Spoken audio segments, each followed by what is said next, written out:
Ladies and gentlemen, States is about to enter one of the most extreme weather weeks since the beginning of autumn, as three powerful storm systems form and move in different directions, converging to impact nearly the entire country. Within just the next 7 days, Americans will face severe flooding along the East Coast, hurricane-force winds, early season snow over the Rockies, and even historic flash floods in the desert Southwest.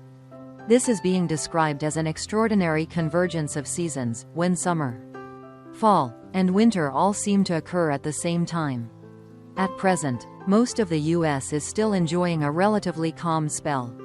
Sunshine dominates much of the Midwest and Northeast, with pleasant fall temperatures ranging from 75 degrees Fahrenheit to 86 degrees Fahrenheit, 24 to 30 degrees Celsius. But this calm won't last long. Satellite observations are already showing several unusual signals. Over the southeast, just off the coast of Florida, a massive band of moisture is taking shape. The collision of a cold air mass dropping from the north with warm Atlantic winds is creating ideal conditions for a strengthening low-pressure system. Meanwhile, in the far southwest, the remnants of Tropical Storm Priscilla over the Pacific are funneling enormous amounts of moisture into the long parched deserts.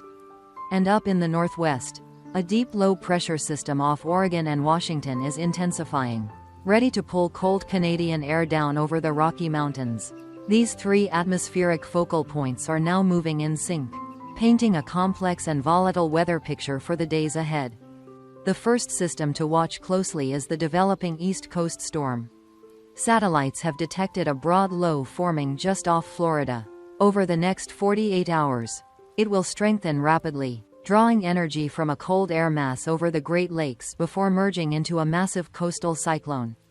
When these two systems meet, a nor'easter, the classic storm type of the U.S. Atlantic coast, will form. Though not tropical in nature, this storm could cause hurricane-like damage with extremely strong winds, prolonged heavy rain, high surf, and dangerous coastal flooding. Forecast models indicate that from Saturday night through Monday morning, the entire stretch from South Carolina to Massachusetts will feel direct impacts. Wind gusts of 80 to 95 miles per hour, 130 to 150 kilometers per hour, are possible along the coast, capable of toppling trees, tearing roofs, and knocking out power to large areas. Torrential rain will fall for up to 3 days, averaging 4 to 8 inches, 100 to 200 millimeters, and locally reaching 12 inches, 300 millimeters, in Delaware, New Jersey, and New England.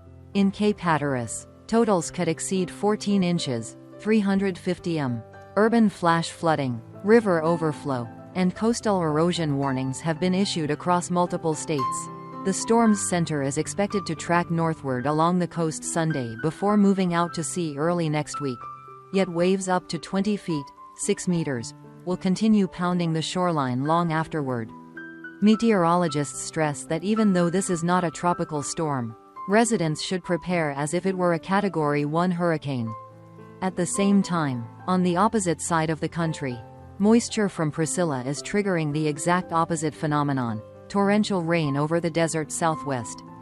As the storm nears the Baja California peninsula, its warm, humid plume is being pulled inland across Arizona, New Mexico, Nevada, and Utah. Regions that have been bone dry for months will suddenly be drenched. Rainfall totals are expected to range from 2 to 4 inches, 50 to 100 millimeters, with mountain areas in central Arizona and New Mexico receiving up to 7 inches, 180 millimeters, or more. Because of the steep terrain and hard, cracked soils, surface runoff will accelerate rapidly, causing widespread flash floods and landslides. The National Weather Service has issued flash flood emergencies for Arizona, Utah, and New Mexico. Cities such as Phoenix, Tucson, and Santa Fe are urging residents to avoid nighttime travel, especially on desert highways. Experts say this could be one of the wettest October events on record for the region, beneficial for reservoirs, but dangerous for lives and property. Meanwhile, in the far north, a blast of cold air is about to sweep in. A strong low off Oregon and Washington is moving inland, dragging frigid Canadian air and setting up an unusually early snowstorm. The Rocky Mountains, including Montana, Idaho, and Wyoming are expected to receive 8 to 16 inches, 20 to 40 centimeters, of snow, with localized totals over 20 inches, 50 centimeters. Temperatures will plunge from the mid-50s, 15 degrees Celsius, to near freezing within 2 days. Major mountain passes such as Lookout and Lolo are likely to face severe travel disruptions due to snow and reduced visibility. In the Montana plains, gusty winds of 40 to 45 miles per hour, 60 to 70 kilometers per hour, will combine with blowing snow to produce wind chills below 15 degrees Fahrenheit, minus 10 degrees Celsius. This marks the first true taste of winter, arriving nearly 2 weeks ahead of schedule. Looking at the timeline, all three systems are nearly synchronized.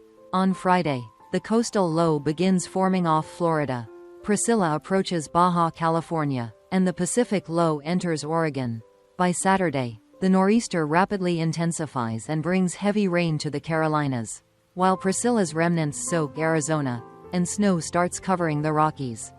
Sunday becomes the most chaotic day nationwide, fierce winds in the east, flash floods in the west, and blizzards in the north. By Monday, the coastal storm moves offshore but still drenches New England, in the west. Rainfall eases but cold air spreads into the Great Plains. By midweek, a high-pressure ridge from the Gulf of Mexico should restore temporary calm before another potential system develops next weekend. Wind is expected to be the most dangerous element of this entire pattern. From South Carolina to Massachusetts, gusts of 60 to 85 miles per hour, 100 to 140 kilometers per hour, locally 90 miles per hour, 150 kilometers per hour, could cause extensive damage. Offshore waves up to 20 feet, 6 meters, may result in major coastal erosion. Local governments are advising residents to secure outdoor furniture, take down Halloween decorations, and prepare backup power supplies. Meteorologists warn, treat this as if you were facing a hurricane, emphasizing the high risk of power outages, falling trees, and flooding. Rainfall projections from the Weather Prediction Center show widespread totals of 4 to 8 inches, 100 to 200 millimeters, along the East Coast, with 10 to 12 inches, 250 to 300 millimeters, possible from Virginia to Massachusetts. Cities like Philadelphia, Washington, D.C., Norfolk, and Boston could face serious urban flooding. In the Southwest, even 2 inches, 50 millimeters, can trigger flash floods in dry terrain, and the real totals are expected to double that. Colorado, New Mexico, and Arizona fall under the highest rainfall risk category. Temperature contrasts between air masses will also be dramatic.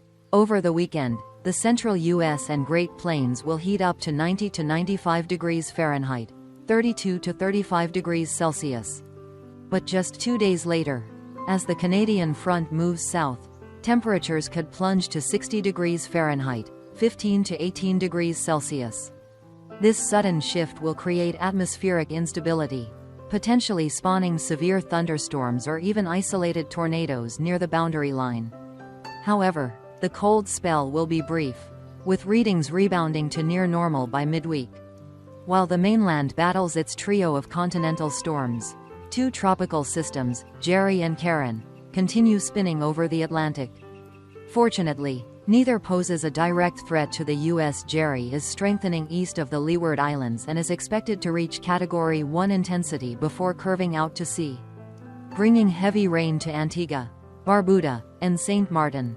Karen, a subtropical storm in the far eastern Atlantic, is rapidly weakening over cooler waters. Their only effect on North America will be to add a bit more moisture into the wider atmosphere.